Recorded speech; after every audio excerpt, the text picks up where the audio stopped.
Hello everyone, I am Anshu Agrawal और आज हम लोग क्वांट का लास्ट सेशन करेंगे। बस इसके बाद एक DILR का सेट बचेगा IPMET 2023 इंदौर के इसमें।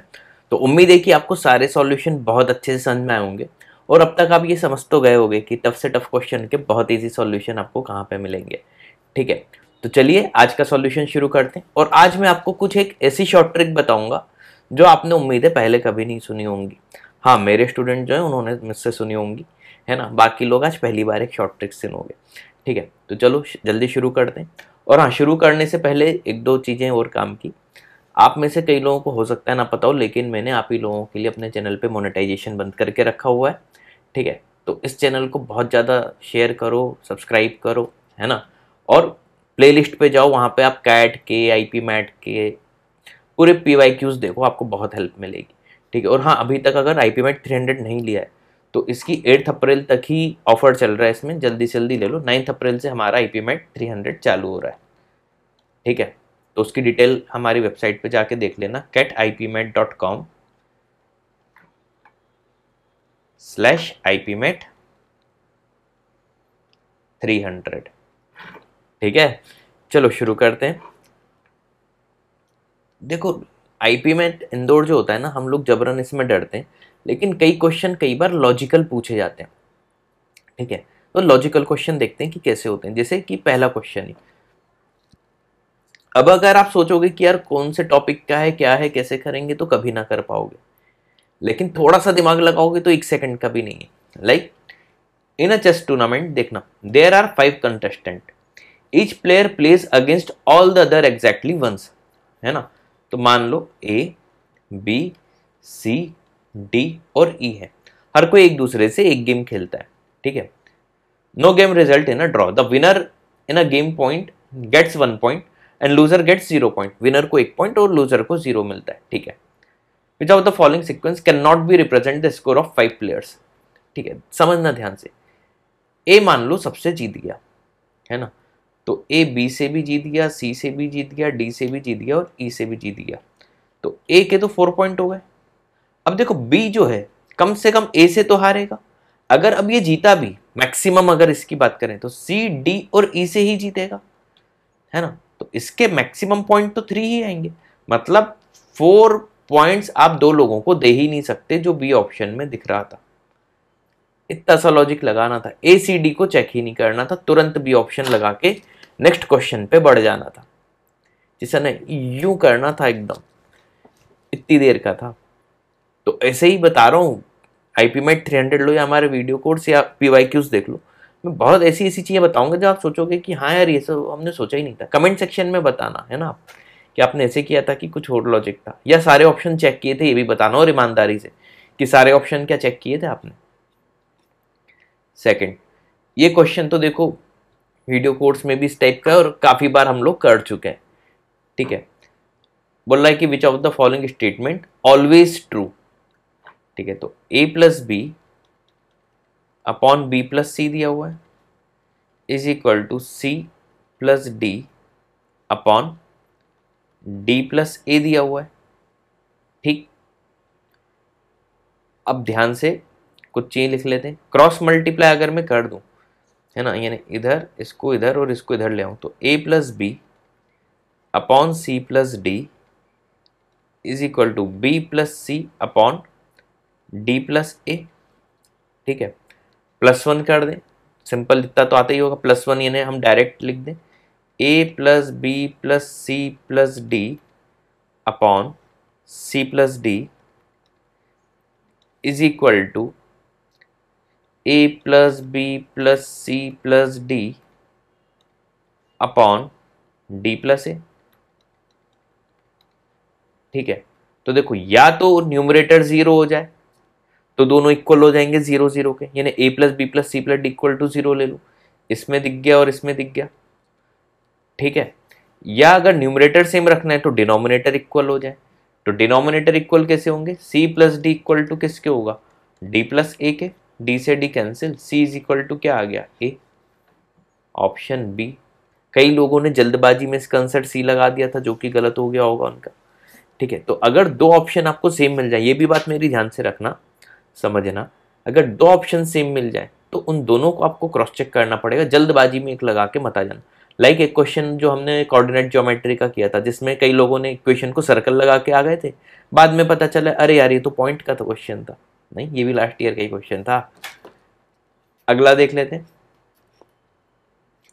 Third question, if a 3-digit number is chosen at random, what is the probability that it is divisible neither by 3 nor by 4?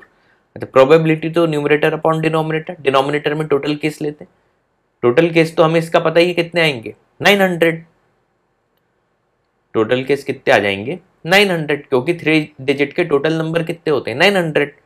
अब इसमें हम देख लें कि 3 से डिवाइड कितने होते हैं, तो देखो 3 से डिवाइड वाले नंबर अगर मैं देखूं, ठीक है, तो फर्स्ट नंबर 102 हो जाएगा, है ना 3, और आखिरी तो 999 ही होगा, है ना।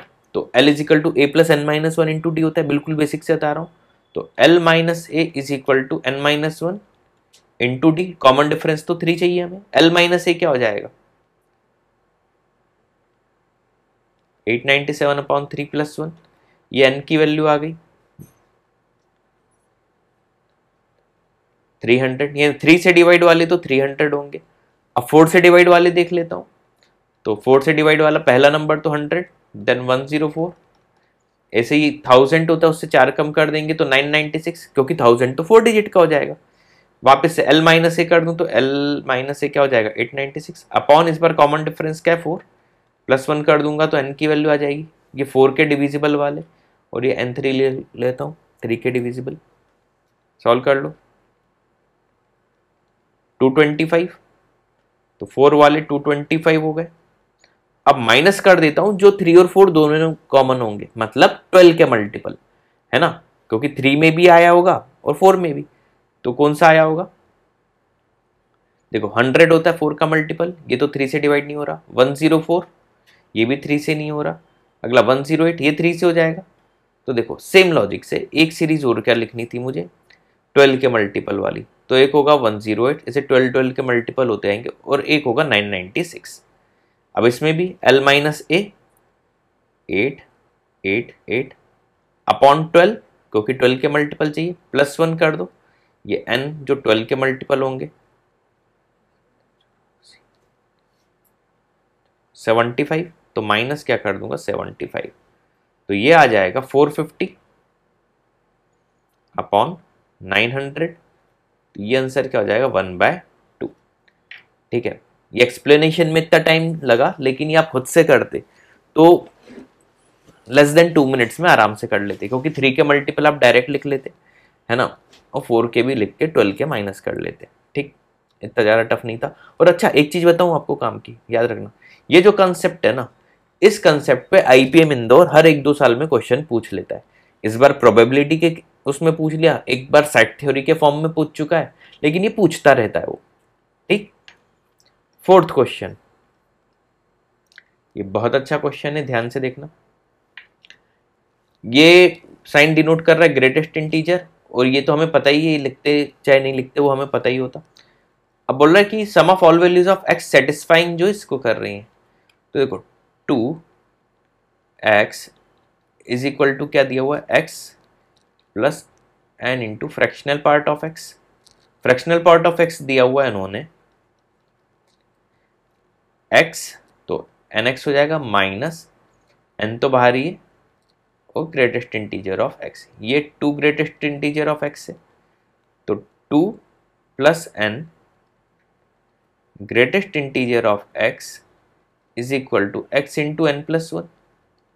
तो x की वैल्यू क्या आ गई, ये n plus 2 upon n plus 1। अच्छा, n प्लस 2 को मैं n प्लस 1 प्लस 1 लिख दूं upon n plus 1 to greatest integer of x।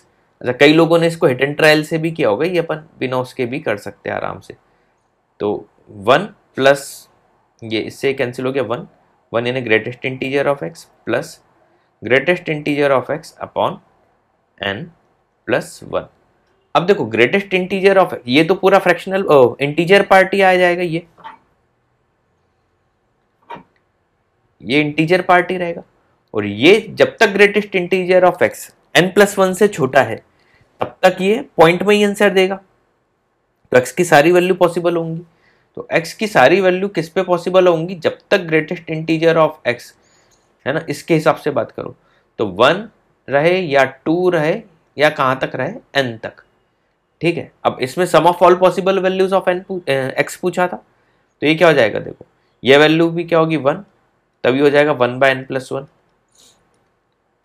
है ना, प्लस 2, तो ये 2/n+1।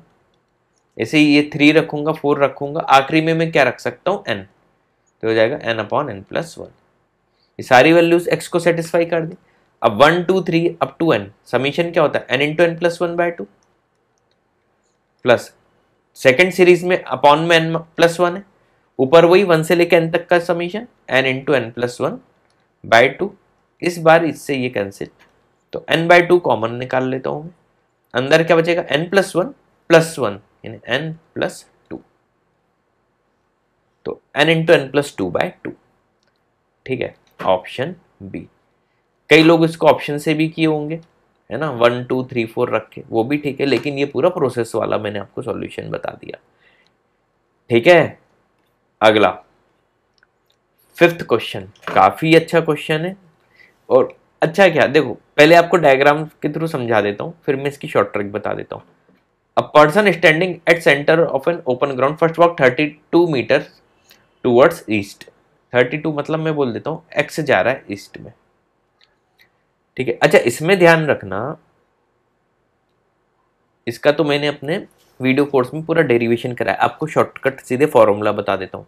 ठीक है, फिर राइट लिया 16 यानी 32 का आधा गया यानी x/2 गया है ना, फिर राइट लिया, फिर उसका आधा यानी अब x/4 हो गया, फिर राइट लिया, फिर उसका आधा यानी x/8 हो गया, फिर x/16 हो गया, फिर ऐसे ऐसे चलते आएगा, ऐसे ऐसे कभी ना कभी तो रुकेगा है ना।